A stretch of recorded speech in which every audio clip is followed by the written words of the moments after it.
Hola, pues aquí seguimos con estas transmisiones. Pues nuevamente aquí tenemos a Juan Carlos, a Lid. La verdad es que hoy a Lid es a quien le vamos a exprimir mucha información el día de hoy. Fíjense que yo como empresario y como persona, yo estaba dejando de fuera esta parte de las emociones. Yo creía que no era necesario considerar las emociones en nuestra vida. Y poco a poco y con ciertos tropiezos me voy dando cuenta que sí. Y entonces es algo que te queremos compartir el día de hoy. Cómo, digamos que, ¿qué deberías de tomar en cuenta para el manejo de tus emociones?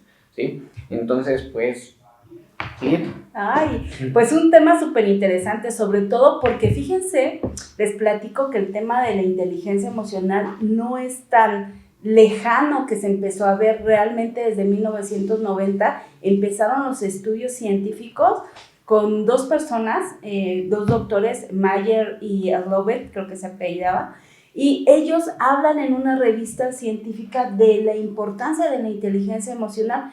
Pero no es hasta 1995 que Goleman saca su libro de inteligencia emocional que se vuelve relevante, sobre todo en el tema de cómo alcanzar el éxito. O sea, todos estamos enfocados en las aptitudes, que son todas esas habilidades que tienes, todo aquel aprendizaje. Y justamente hace rato Juan Carlos y yo hablábamos sobre el tema de Albert Einstein, y él comentaba algo que ahorita nos va a platicar, que es muy interesante, de que el coeficiente intelectual siempre fue el foco para hablar del éxito.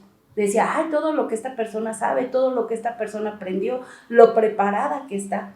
Pero cuando llega Goleman, y la gran pregunta que él hace es, ¿por qué muchas personas que tienen un coeficiente intelectual alto no hacen grandes cosas? ¿A qué se debe? Entonces la resolución es porque no tienen inteligencia emocional. Y tal como tú lo comentabas, Juan Carlos, platícanos esa parte. Pues a ver, sí, platicábamos el valor que siempre se le dio al tema racional, sobre todo desde el siglo XVII, que viene con el tema precisamente de la ¿cómo se llama? De la enciclopedia, ¿no?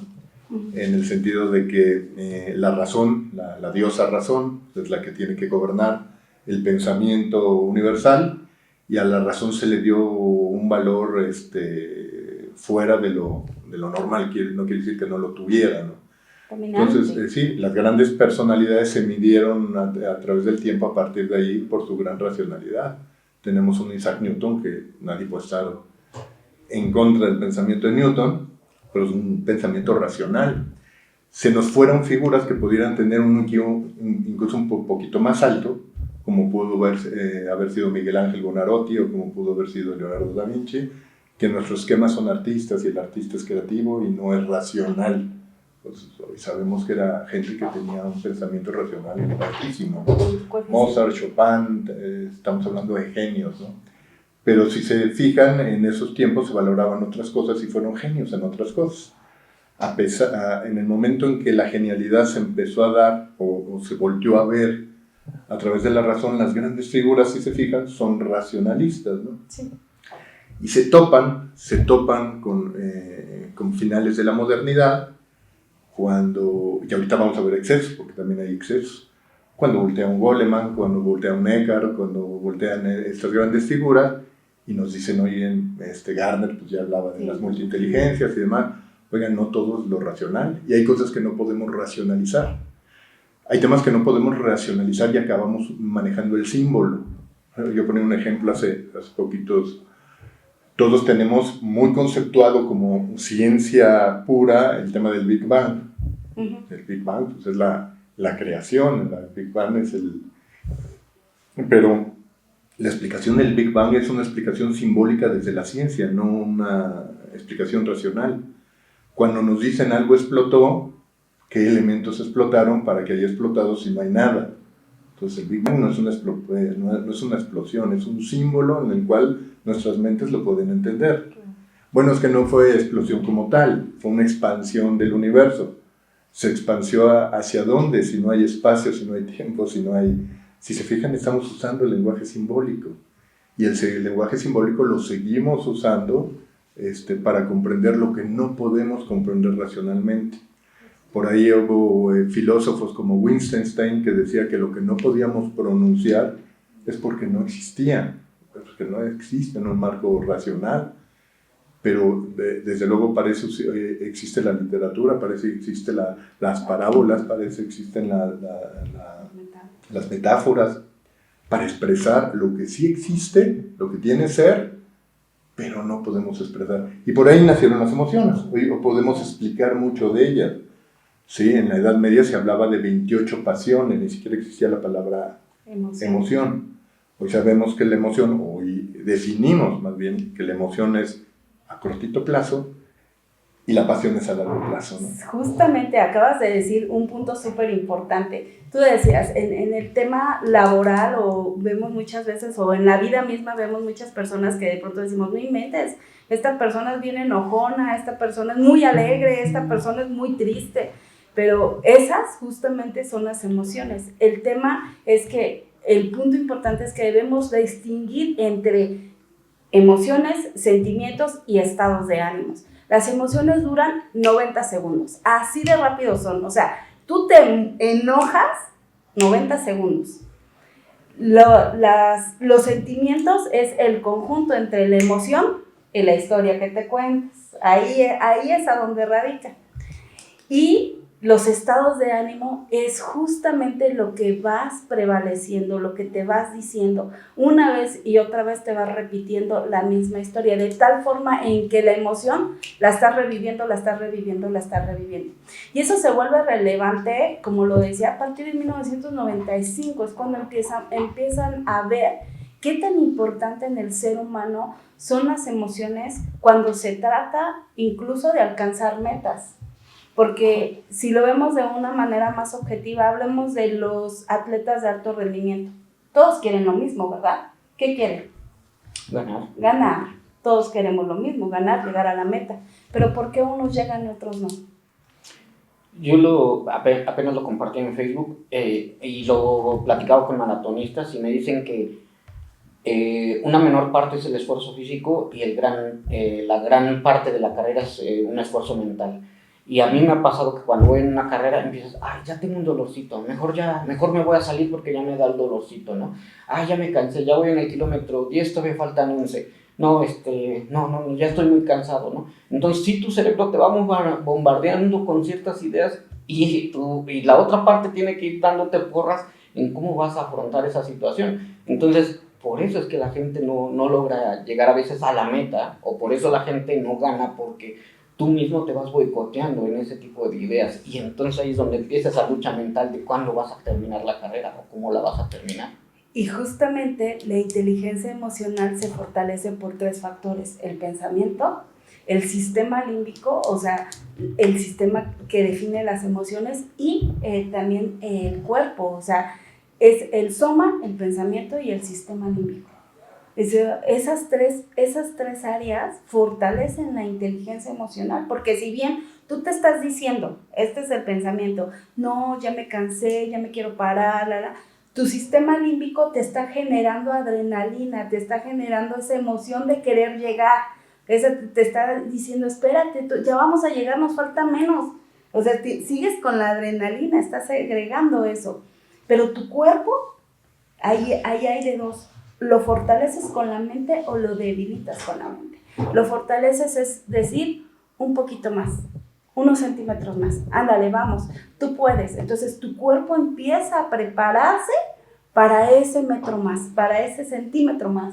Entonces estos 3 factores van creando, potencializando la inteligencia emocional. Pudiera parecerse que solamente se trata de un área, pero no. A diferencia de otras inteligencias, hablabas de las inteligencias múltiples, que esas se ven desde otro punto de vista y luego ya hablaremos de ellas. Esta sí tiene que ver con todo un esquema general de quién somos, de quién eres tú, de cómo eres tú, qué te dices, cómo fortaleces tu cuerpo, pero también cómo gestionas esa emoción. Si en este momento yo me estoy sintiendo, porque debemos primero reconocer cuáles son esas 5 emociones básicas. Es la ira, la angustia, la alegría, la tristeza y el asco, ¿no? O como podríamos decir, el desagrado. Asco de... Ajá. ¿Recuerdan esta película de Intensamente? Intensamente. Imagínate que en ese momento tú sientes desagrado porque ya estás cansado, porque no te gusta lo que estás haciendo, porque te sientes mal, estás sintiendo desagrado. Si tú identificas primero la emoción, vas a saber qué es desagrado, porque no estás enojado por correr, Sí. no estás sintiendo miedo por correr, no estás sintiendo, pues todavía no llegas a la meta, seguramente cuando llegues vas a sentir alegría, pero ¿qué pasa si empiezas a buscar la emoción adecuada y empiezas a buscar el pensamiento adecuado? ¿Qué pasa si la emoción de angustia la gestionas en una emoción de alegría? Ekman metía una más, que era la sorpresa, ¿no? La sorpresa, ajá, llegan a ver hasta 7. La sorpresa. A ver, como todo lenguaje científico o filosófico, antes que todo merece una buena definición. Claro. Ahorita que hablas de inteligencias, ¿no? Y ahí podemos tener mucho diálogo con Silverio por el tema de la inteligencia artificial. Claro. Y podemos destacar algo muy humano que después nos va a servir para la empresa. Definamos la inteligencia como la capacidad de comprender, adaptar y resolver. Eso hace una inteligencia. Comprende, ¿sí? Piensa en una inteligencia artificial, piensa en cualquier multiinteligencia, incluyendo la inteligencia emocional. Comprendemos, adaptamos y resolvemos, ¿sí? Claro. Ok, si nos vamos a la emoción, que es inteligencia emocional, para darle el apellido, la emoción la podemos definir como un movimiento interno del cuerpo y del alma, sí, ambos, que a través de estos valoramos algo, ¿sí? En función de nosotros mismos. Es decir, tiene una parte valorativa, tiene una parte subjetiva y trae un impulso, ¿sí? Esos 90 segundos, etcétera, etcétera. Entonces, estamos hablando de un lenguaje completamente diferente al lenguaje racional. Aquí no estamos racionalizando, como empezábamos a decir, estamos valorando, ¿sí? Y la valoración me habla de un mundo completamente diferente. Si tú me gritas, ¿sí? Pues tal vez yo grito y existe ira. Entonces, antes de la emoción hay un principio ontológico, hay un principio en el ser, que es nuestra herida ontológica que todos tenemos.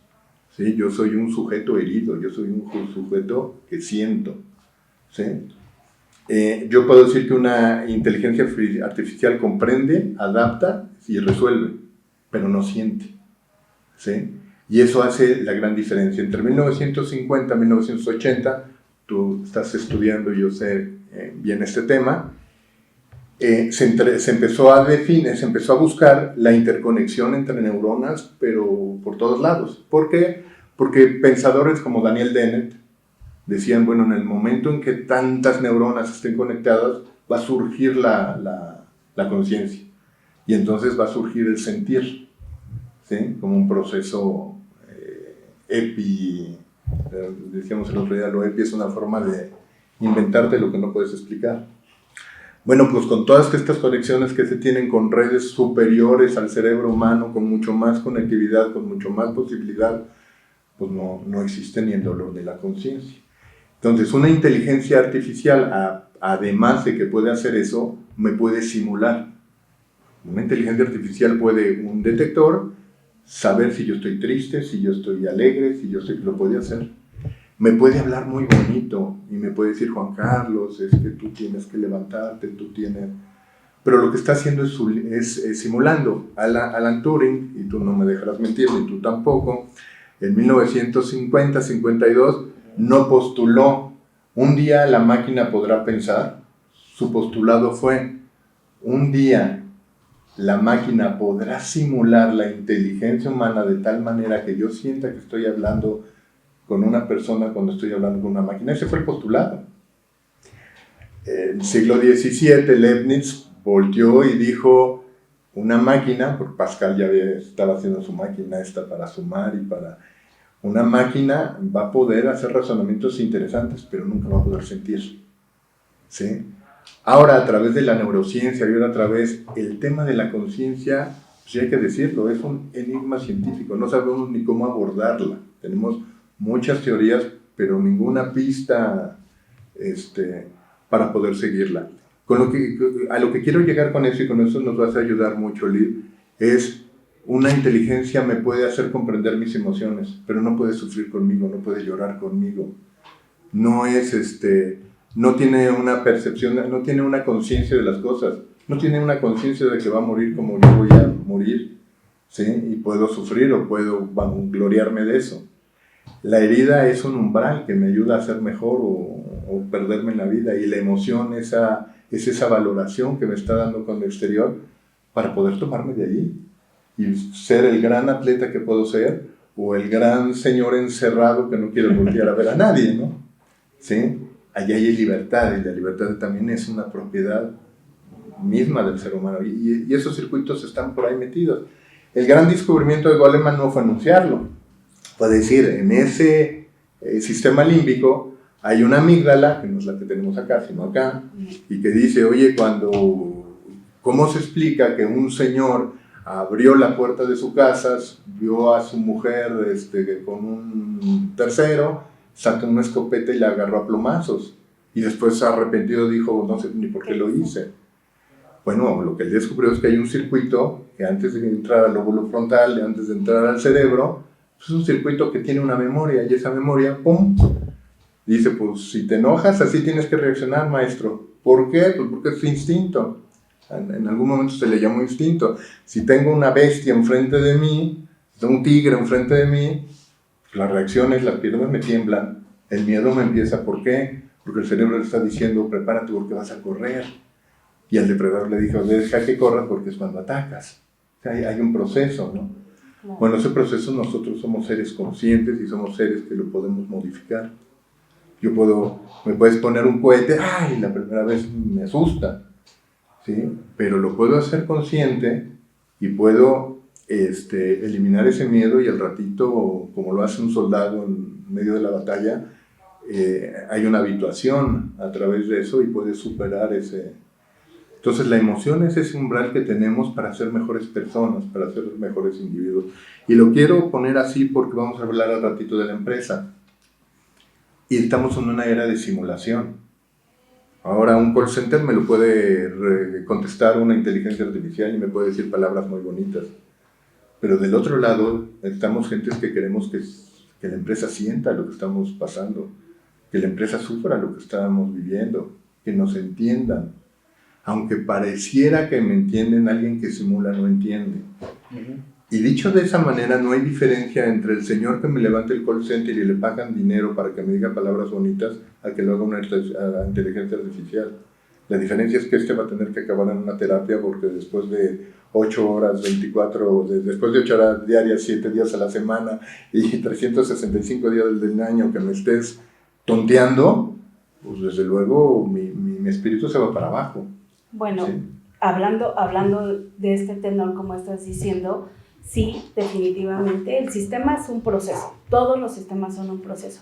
Cuando definimos emoción, estamos hablando de un impulso natural del ser, todos tenemos emociones, pero también es importante que reconozcamos que justo lo que tú estás diciendo es en la inteligencia emocional, a través de ella, donde aprendemos a sortear cuestiones como esas, que si tu trabajo es estar ahí y que te hablen mal, bueno, tendrás que aprender a trabajar con esa información, que justo es aprenderlo, pero como tenemos memoria, todos estamos acostumbrados a reaccionar, no a accionar.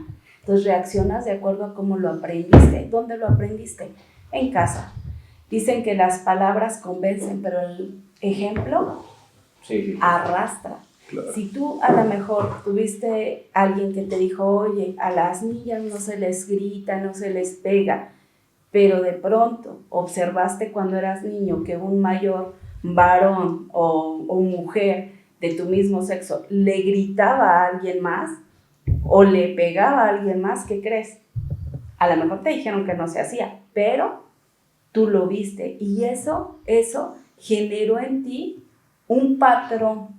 Así esos patrones generan las emociones. O sea, tú lo dijiste muy bien, Juan Carlos. ¿Cómo reaccionas ante una situación? ¿Cómo lo aprendiste? como lo aprendiste. Entonces, he ahí la importancia de recodificar esos aprendizajes. Primero, como lo dice Goleman, el autoconocimiento es la base de la inteligencia emocional. Es el primer paso.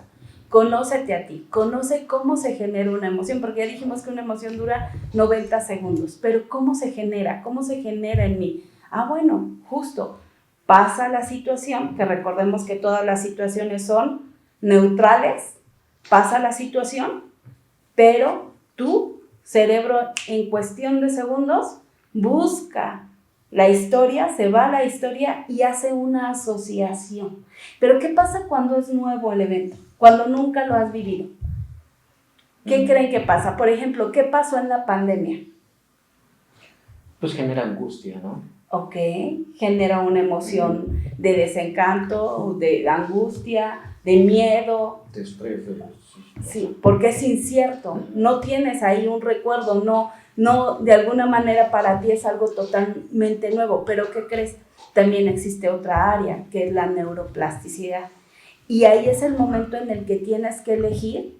Si tú tienes una buena inteligencia emocional, ¿qué va a pasar? Vas a elegir ¿qué? La supervivencia. Okay. Entonces encontrarás los factores para vivir esa etapa y te volverás creativo.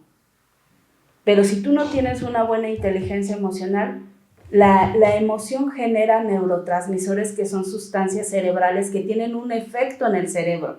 Por ejemplo, ¿como cuál? Como el cortisol, que lo inflama, la noradrenalina y otros neurotransmisores que lo que hacen dopamina, es la que dopamina. Nos hizo adictos a muchas cosas. La dopamina. Estos neurotransmisores lo que hacen es justo tener un efecto cerebral. Entonces, si tú tienes un pensamiento negativo en el momento en el que estás pasando una situación nueva para ti, ¿qué crees que va a pasar con tu cerebro? Se va a inflamar. Entonces, en la parte frontal tenemos el juicio. Se inflama, se cierra y ya no hay un pensamiento crítico. Te sientes, pues, totalmente sesgado. Ya no hay una manera en la que tú veas una posibilidad. Se te cierra el mundo, literal, como yo lo digo, de pronto se te cierra el mundo, se te cierran las posibilidades. Entonces, lo mejor es aprender técnicas de inteligencia emocional, bien lo dijiste, siempre hay una posibilidad de mejora, siempre tenemos la oportunidad de crear y conocer nuevas habilidades. Y lo dices bien, lo que tenemos que hacer entonces, Silverio, es educar y reeducar a través de nuestras emociones. Ahorita Lida hablaba de la neuroplasticidad y me vino algo a la cabeza. Por allá en la década de los 80, 90, y se quedó mucho en la cultura popular y yo creo que lo usamos mucho. La famosa división del cerebro, ¿no? La parte creativa y la parte...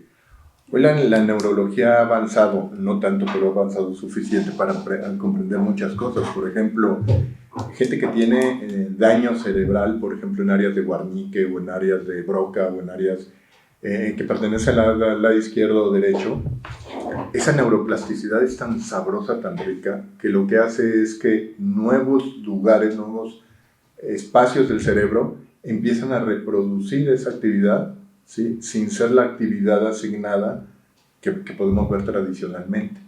De tal manera que hay estudios donde, por ejemplo, gente con hidrocefalia, que solamente tiene el 13% del cerebro, tiene funciones completas. Eso es un tema pues, que trae visco a muchos neurocientíficos, pero lo que quiero llegar con eso es que lo que dice Lid, si mi emoción me daba una reacción, esa emoción la puedo modificar y modifico realmente mi estructura cerebral, modifico realmente mis circuitos, modifico realmente la interacción que tengo ahí y puedo dar una respuesta diferente. Si hoy soy agresivo, el día de mañana puedo ser amable, sí. Si hoy soy, no quiero hablar con nadie, puedo ser una persona muy abierta, sí lo puedo ser. Esa es la maravilla de educar. Desde luego también ahí hay un aspecto ético, ¿sí? Yo puedo educar al personal de una organización, ¿sí? Para responder como inteligencia artificial. o para ser un mejor ser humano y dar una respuesta real. Es decir, lo que decíamos el otro día, yo puedo ser un empleado que me estás obligando a sonreír hasta las 6 de la tarde, pero no tengo una pertenencia contigo para después de las 6 de la tarde cerrar la ventanilla y poner mi cara dura que siempre he tenido. ¿Sí? Lo positivo es educar al ser humano, no instrumentarlo. No te voy a dar un instrumento para lograr algo. Te voy a hacer un mejor ser humano. Si tú eres un mejor ser humano, estás mejor en la organización y vamos a tener una comunicación, vamos a tener una relación y vamos a tener una pertenencia completamente diferente a que si yo te voy a usar a cambio de esa instrumentalización hay que quitarla de lado. Fíjate cómo el tema empresarial, tú lo decías el otro día, pues no, el tema humano hay que meterlo a la empresa, pues desde luego, como que era el tema de la empresa y el ser humano con todos sus monstruos para afuera, ¿no? No, aquí es diferente, los negocios son fríos, a veces los negocios son más calientes de lo que podemos creer. Sí. Ese tema es muy importante, es un tema donde yo estoy desarrollando seres humanos y no los estoy desarrollando necesariamente para un objetivo útil, ¿sí? Trabajar contigo porque eres un mejor ser humano va a ser mucho mejor que hacerte a ti útil para mis fines, porque mis fines nunca van a ser los tuyos. Y ahí siempre va a haber una reacción, siempre va a haber una negación valorativa y emocional. Ahí está la disfuncionalidad esa por la cual tú decías, ¿por qué no me puede atender la señorita porque no es mi problema, es del jefe, es de otro, pero no es mi problema. Los problemas que yo tengo acá adentro, si te los platico, no me los va a entender, señor. ¿Sí? Y entonces respondo con una emoción. Y mi emoción es, no me interesas. ¿Sale? Lo que me interesa es la quincena, lo que me interesa es lo que sí. Sí. Y ahí la importancia de aprender a autogestionarlo. Primero, ya conocimos que hay 5 emociones básicas, pero ahora, ¿cómo las autogestiono? Porque suena muy fácil decir, ¿verdad? Porque no tienes inteligencia emocional. La inteligencia emocional es muy buena, te va a ayudar incluso a mejorar tus relaciones personales. Si hoy tú no tienes la mejor relación con tu mamá, con tu papá, con tus amigos, con tus hermanos, con la pareja que elegiste, bueno, con el compañero o compañera que elegiste, ¿qué crees? Se debe a tu inteligencia emocional. Y ahora, ¿cómo lo hago? ¿Qué es la autogestión? ¿Qué creen que sea la autogestión? Pues es primero que nada, como bien decía, saber el origen de la emoción y después entonces qué diálogo le das a esa emoción, ¿no? Porque si me gusta cómo lo pone o lo plantea Mark Manson, supongamos que te dan un golpe en tu carro. Entonces, una cosa es el hecho, ya te dieron el golpe, y la otra es, entonces, ¿qué diálogo vas a tener tú? No, tiene la culpa, yo ahora voy a llegar tarde.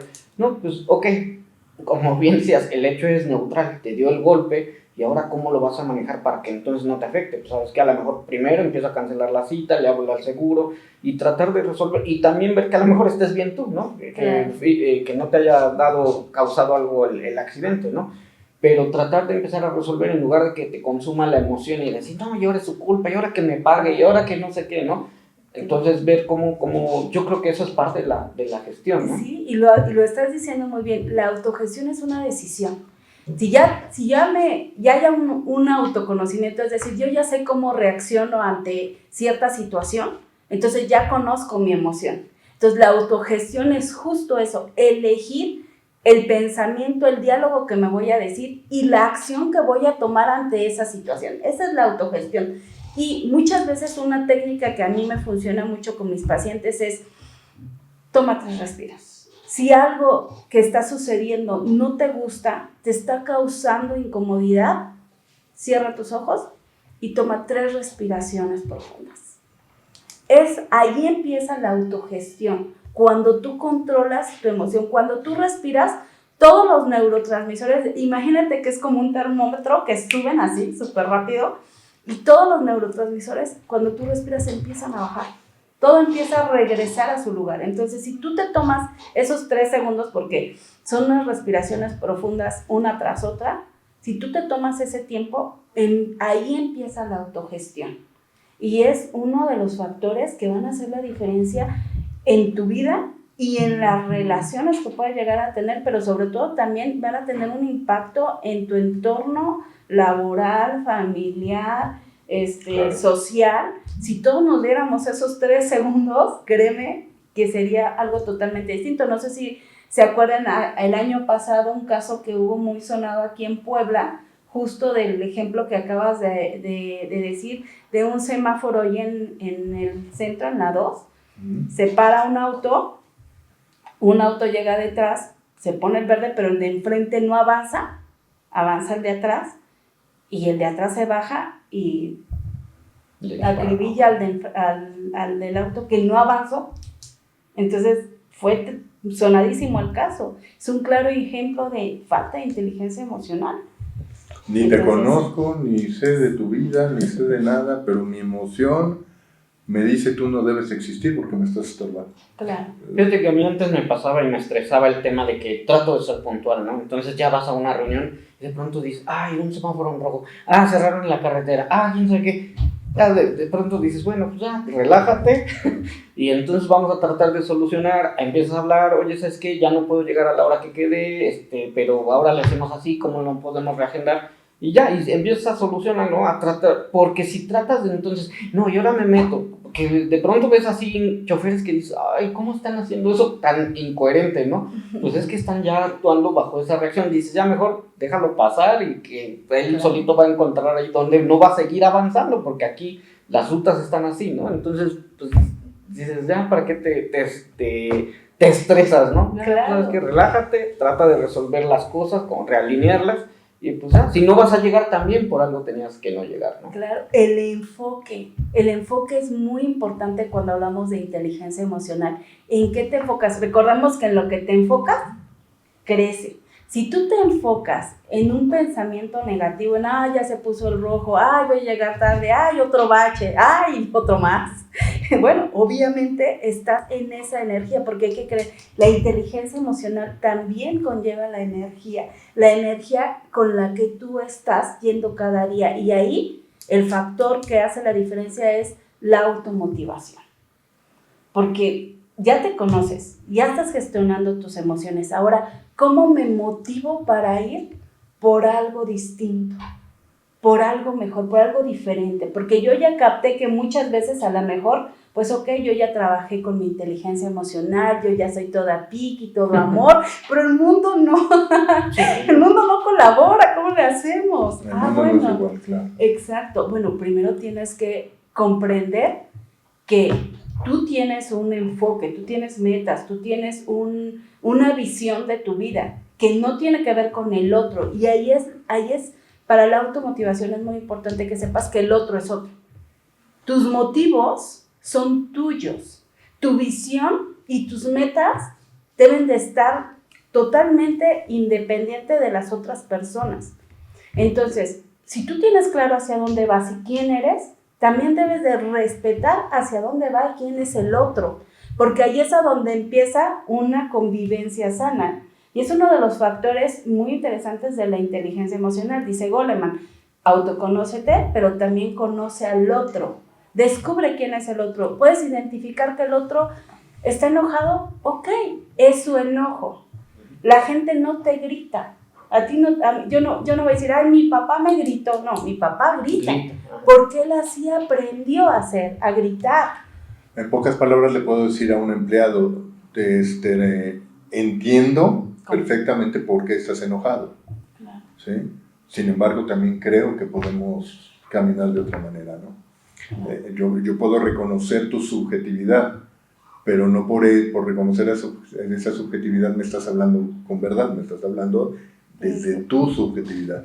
Ahí hay algo muy importante, yo creo que ahí entran varios. Por ejemplo, alguna vez leyeron el artículo que se hizo famosísimo en Estados Unidos, de Thomas Nagel, que decía ¿cómo se siente ser un murciélago? No. Léanlo, nace en la filosofía y quiebra muchos pensamientos. Lo que él dice es, imagínate que eres un murciélago, no ves, no oyes, y todo lo que tienes a tu alrededor, la otredad, lo que está allá, lo percibes a través de un sonar. Entonces tú te puedes imaginar, pues yo me imagino la caverna, pero me sigo imaginando estalactitas, estalagmitas, tal vez rayitas como te las ponen en las caricaturas, pero no puedo vivir la subjetividad de otro. Yo entiendo que tú tienes una subjetividad, porque cuando te digo feo me reaccionas, ¿sí? Cuando te levanto la voz me la levantas tú también.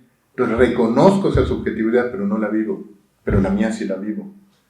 Yo sé por qué estoy herido, yo sé los temas que tengo con mi familia, yo sé los temas que tengo en mi vida personal, yo sé mis creencias, yo sé y con las tuyas puedo tener muchas ideas, pero nunca puedo vivir tu subjetividad. Lo que cambia eso es la relación, y es la palabra importante y la palabra bonita. Somos relación. Y la relación es lo que nos da ser. Yo no puedo vivir aislado, encerrado en mi habitación, viendo la televisión, platicando con ChatGPT y decir que tengo ser. No, me estoy disolviendo. Claro. Tengo ser en relación a los demás, ¿sí? Claro.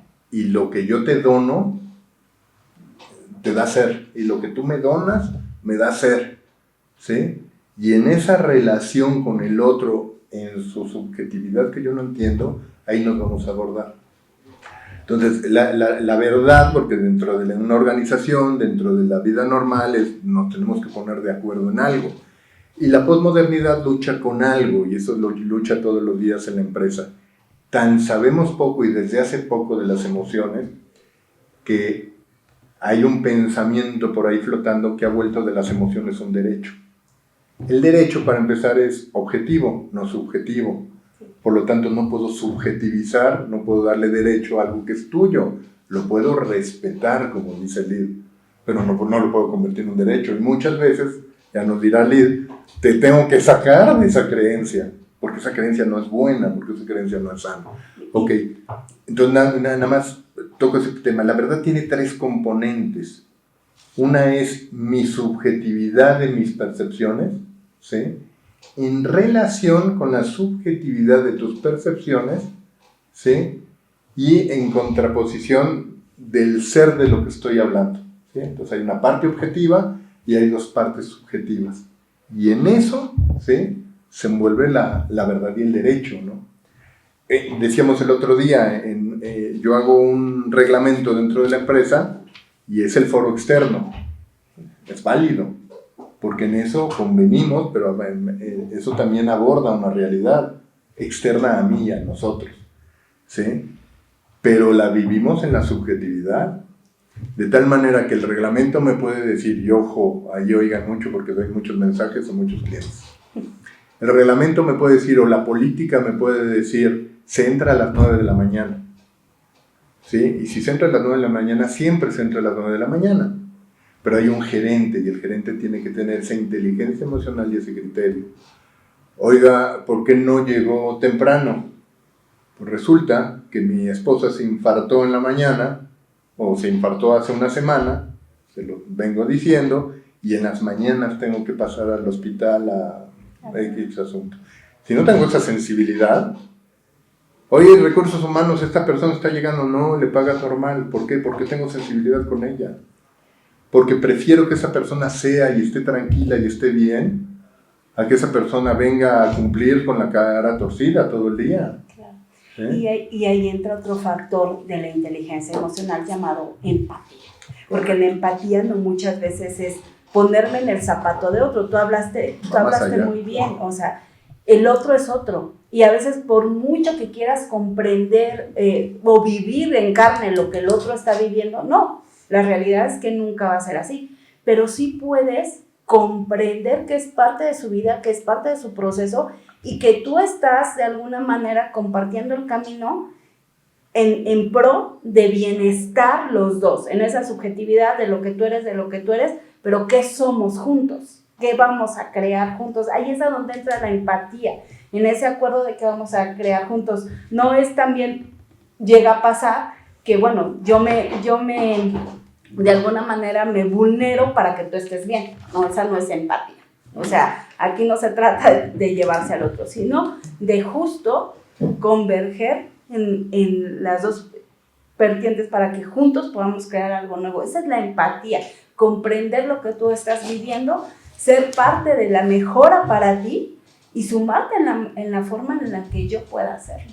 De hecho, también aquí parte de lo que a mí me trajo el empezar a trabajar con inteligencia emocional, y es algo que tocaban ahorita, es de pronto el estar abierto a nuevas ideas. Porque cuando no manejas inteligencia emocional, crees que todo lo que tú sabes y cómo lo sabes es la única forma de hacer las cosas. Y así debe de trabajar tu empresa y así deben de ser tus colaboradores. Por eso hablando de llegar a las... Fíjate que pensé cuando hablabas de eso, el reglamento, lo primero es el horario. Y dices, oye, ¿sabes qué? Pero que muchos viven en la Ciudad de México, oye, me hago 2 horas de traslado de mi casa al trabajo. Sí. Híjole. Salen a las 5 de la mañana. Sí, o sea, pues, lo tienes que resolver de alguna forma, pero pues se tiene que dar... Pero salgo a las 12 de la noche, es tu problema, no es mío. Que en Santa Fe he escuchado de gente que mejor sale como a las 4 de la mañana de su casa, llegas a una buena... se duerme ahí en su carro, a lo mejor ya después iba al gimnasio, se baña y cosas así, pero ya no vives en tu casa, ¿no? Ya por tratar de llegar a tu trabajo lo tratas de solucionar de otra forma. Pero cuando ya empiezas también a ver la parte de inteligencia emocional y lo empiezas a aplicar también a tu negocio, entonces te empiezas a abrir a nuevas ideas, te empiezas a abrir a nuevas posibilidades y empiezas también a tratar de experimentar de cómo pudieran funcionar las cosas. Y eso también te lleva a la apertura, a lo que se llama lo de pronto pues, de mejora continua, ¿no? Claro. Porque si no, no va a existir esa mejora continua, porque tú sabes que así se debe de trabajar y no hay otra forma de trabajar. Entonces, de ahí es donde yo le veo mucho valor a trabajar con inteligencia emocional. Bastante, porque, discúlpame, porque desarrollas una de las habilidades más importantes para un buen servicio, que son las habilidades sociales. Cuando tú tienes inteligencia emocional, puedes gestionar las situaciones que de pronto salen de ti, que tienen que ver con los clientes, que tienen que ver con el producto, que tienen que ver con los proveedores, que tienen que ver con todo el contexto de una empresa. Puedes gestionar situaciones sociales como una pandemia, como un tema político, o sea, puedes gestionar todo eso porque es parte de las habilidades que requerimos desarrollar para interactuar con el entorno. Entonces, sin duda alguna, es importantísimo la inteligencia emocional cuando hablamos del desarrollo humano, fundamental el día de hoy. Déjame dejar un punto y abrirme a la empresa, porque creo que muchos de los que me están mirando les interesa también el ambiente empresarial. Ok, hablamos de esa relación, nada más quiero dejar algo. Tú tienes tu individualidad, yo tengo mi individualidad, y ojo, relación es una tercera individualidad, una persona diferente que no soy yo y no eres tú. Y ahí cohabitamos. Y ese es el problema de muchas parejas. Yo vivo en ti, o yo me meto en ti, o tú en mí, entonces yo tengo que saberlo todo. No. Esta es nuestra intimidad, que es nuestra relación. Y en esa relación vive sola, se nutre de 2 subjetividades, pero no es ni una ni la otra. Es completamente otra. ¿Sí? Y eso hay que entenderlo para respetarlo en las relaciones sociales que tenemos. Yo tengo una relación profesional contigo, pero eso no me da pie en muchas cosas. ¿Sí? Entonces, donde tenemos esa relación, ahí vivimos y nos nutrimos completamente con esa ventana de Johari completamente abierta. Pero no quiere decir que las otras áreas estén abiertas, ¿no? Son parte de mi intimidad y esa intimidad se respeta. Bueno, en el ámbito empresarial hay muchísimas herramientas que ya introducen el tema de las emociones. Digo, hay incluso en la práctica de capacitación hay muchas, ¿no? Por ejemplo, es muy común el tema de análisis transaccional, me encanta para las organizaciones, para generar líderes y comprender esa relación que todos tenemos entre padre e hijo, ¿sí? La relación del aprendizaje que tenemos en la autoridad y la autoridad que nosotros representamos dentro de la empresa, si somos ese padre duro, si somos ese padre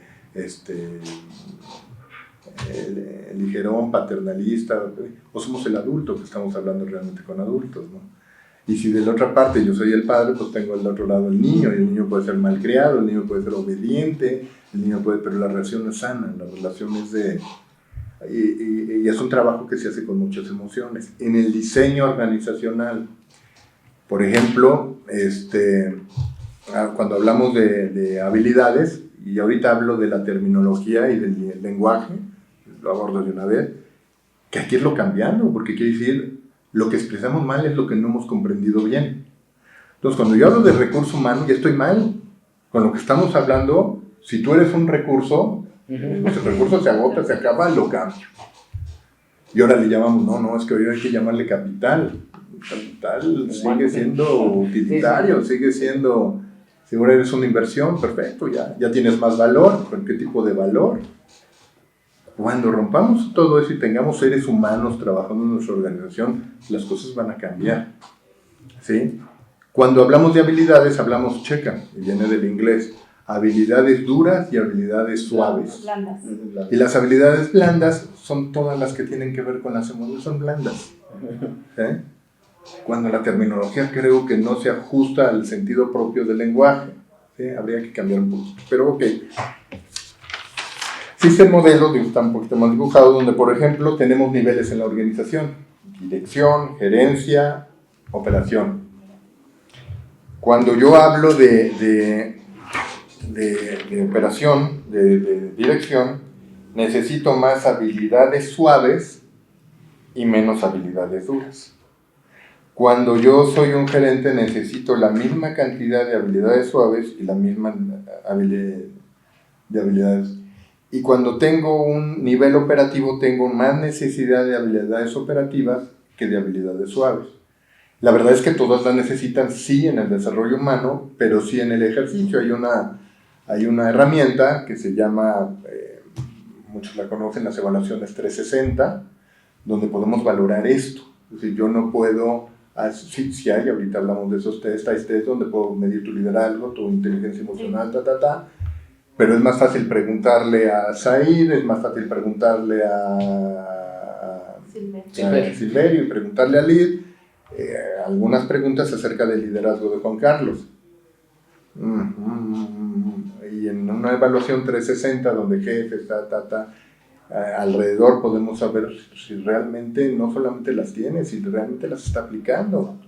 O cómo yo en mi subjetividad siento, pues yo no, para mí no es un líder. Y podrá haber venido de Harvard y haberse educado no sé en dónde, pero su liderazgo no hay relación con el mío, ¿sí?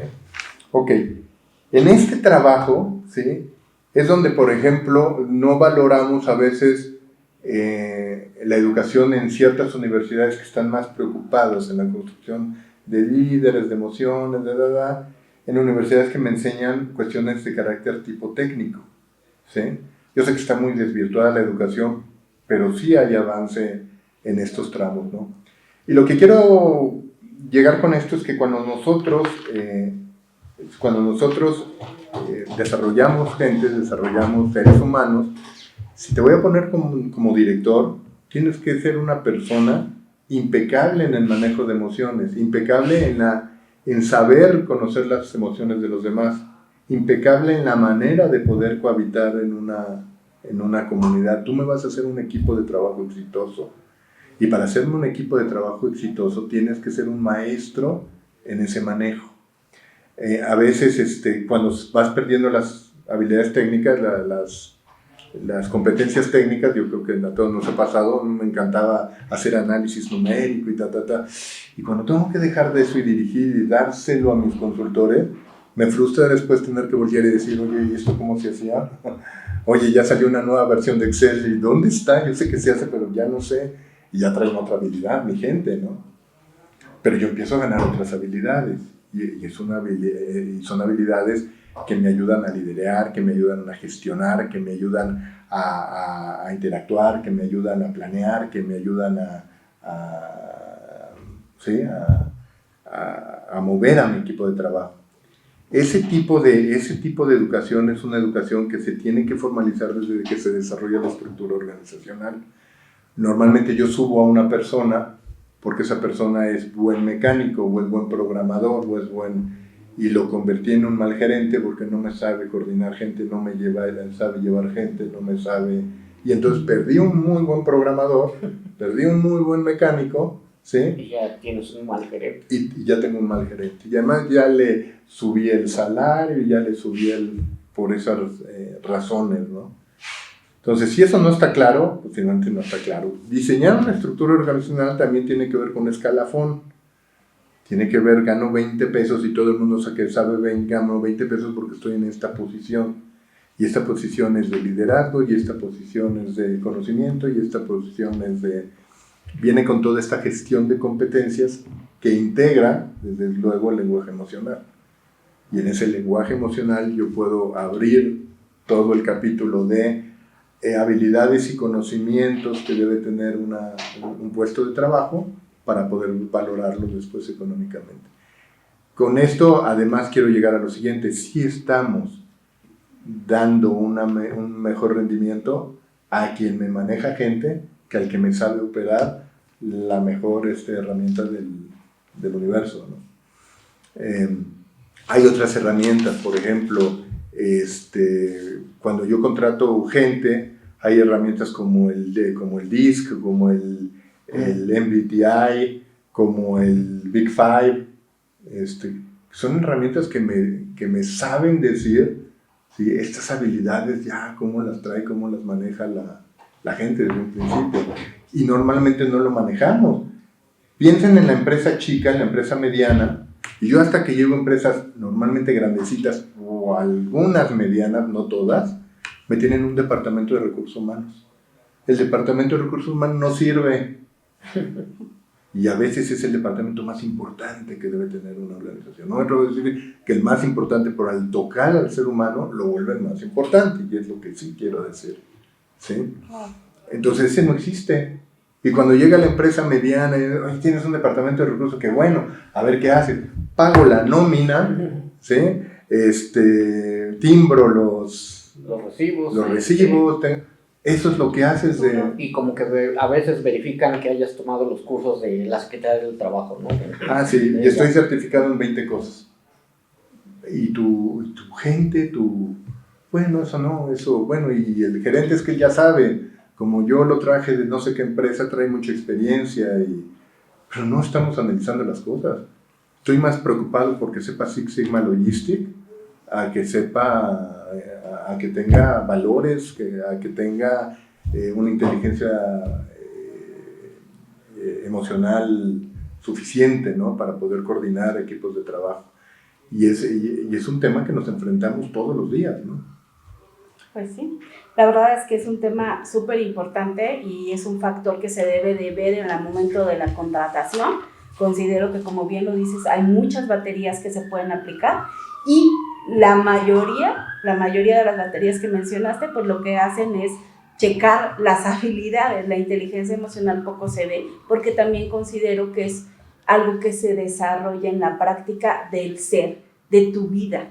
Tú lo eliges, todo aquello que metes en tu cerebro, nutres a tu alma, a tu espiritualidad, a tu cuerpo, y eso va creando una personalidad que te vuelve inteligente emocionalmente. Se mide mejor en situación con las evaluaciones 360. Sí. Y eso sí están muy orientadas a inteligencia emocional. Pero porque a final de cuentas las 360 no la dices tú, no. La dice el otro. Lo dice el otro, representa lo que tú quieres ser, si yo lo reconozco o no lo reconozco. Claro, porque la inteligencia emocional no hay otra manera de verse más que a través del otro. Y eso hoy lo podemos ver, por ejemplo, ahora es muy dado que los de recursos humanos se meten a tu Face y leen, no solamente ven lo que tú subes, sino lo que la gente te escribe. Qué tan importante es. Si tú quieres conocer a alguien el día de hoy, métete a sus redes sociales y lee lo que la gente le escribe. Porque, ¿qué crees? Eso habla de su inteligencia emocional. Ve cómo se lleva con su familia, qué amigos tiene, cuál es su círculo social, y te vas a dar cuenta qué clase de persona es. Y bueno, creo que mucho de lo que yo quería hoy compartir, la importancia de la inteligencia emocional, siempre se va a ver reflejada en tu toma de decisiones, en ser efectivo laboralmente, en alcanzar tus metas, pero sobre todo en tu sistema relacional, o sea, cómo te llevas con las personas que amas, con tu círculo. Y además yo creo que también en una satisfacción personal, que yo creo que a fin de cuentas es lo más importante y el objetivo, ¿no? Claro. Bueno, me sorprende, estoy todavía sorprendida de lo que me dijiste, porque yo les quiero platicar que yo conozco a Silverio hace un año, y algo que me llamó mucho la atención en algún momento en el Facebook, porque somos amigos, es que yo le dije: amigo, oye, yo siempre te veo en reuniones sociales, en clases de inglés, viajando a otros lugares. o sea, lo vi muy social. Entonces, hace rato que platicó así de, oye, yo era súper ermitaño, a mí no me gustaba salir, mi casa está diseñada para vivir solo, digo. Ahora resulta que era un topo. Sí, justo, me sorprendió muchísimo, pero también es un gran ejemplo de cómo la inteligencia emocional sin duda te va a llevar a expandirte y a coincidir también con otras personas y a tener el gusto amigo, porque si no hubiese salido de tu cueva, no hubiese yo coincidido, ¿verdad? Más, Gracias. Exhibirme en estos foros, yo lo veía así de, no, Claro. espérate, la primera vez que me dijeron, oye, hay que salir a cámara, yo le decía a la persona que me invitó, yo le decía, no, espérate, yo soy de la computadora, yo soy atrás de bambalinas, yo no quiero ser protagonista, porque lo veía mal, lo veía, y no es tanto que ser protagonista en el sentido de hacer tantas cosas, ¿no? Sino a veces sí es protagonista el que hace y no crea, ¿no? Y yo creo que aquí sí ya es la idea de compartir, por eso es que no salgo así con esa idea también de, no, yo lo sé todo, no, he cometido muchos errores y estoy en ese proceso de aprendizaje, y eso es otra cosa. La inteligencia emocional no la vas a dominar con un curso. No. Es como ir al gimnasio, necesitas entrenar. Y ahí ya nada más me gustaría cerrar con una frase que he escuchado de los gringos y no sé qué, me gustaría escuchar la opinión de ustedes. Que ellos dicen que fíngelo hasta que lo logres. Claro. Y la verdad creo que a mí también me funciona eso. De pronto, si llegas con miedo a una charla, si llegas con miedo a las reuniones de inglés, el misma Mary France, que es mi amiga, y ella me decía, y me pone de ejemplo, dice, la primera vez que vino Silverio no habló para nada, y estuvo así callado, y sí, porque no me era fácil interactuar. Al día de hoy, la verdad es que si lo finges hasta que lo logras, ¿no? Padrísimo, es una excelente frase porque ya dijimos que una de las características de la inteligencia emocional es enfocarte en lo que sí quieres. Hay un libro que les recomiendo mucho que se llama Inteligencia Emocional 2.0 de Travis Bradbury, creo que se apellida Bradbury, es buenísima y justo habla de cómo desenmarañar ese monstruo de colores que tenemos, porque las emociones, si tú le pones un color a cada emoción, todas las tenemos ahí. Entonces, muy recomendado porque justo enfócate en lo que tú quieres.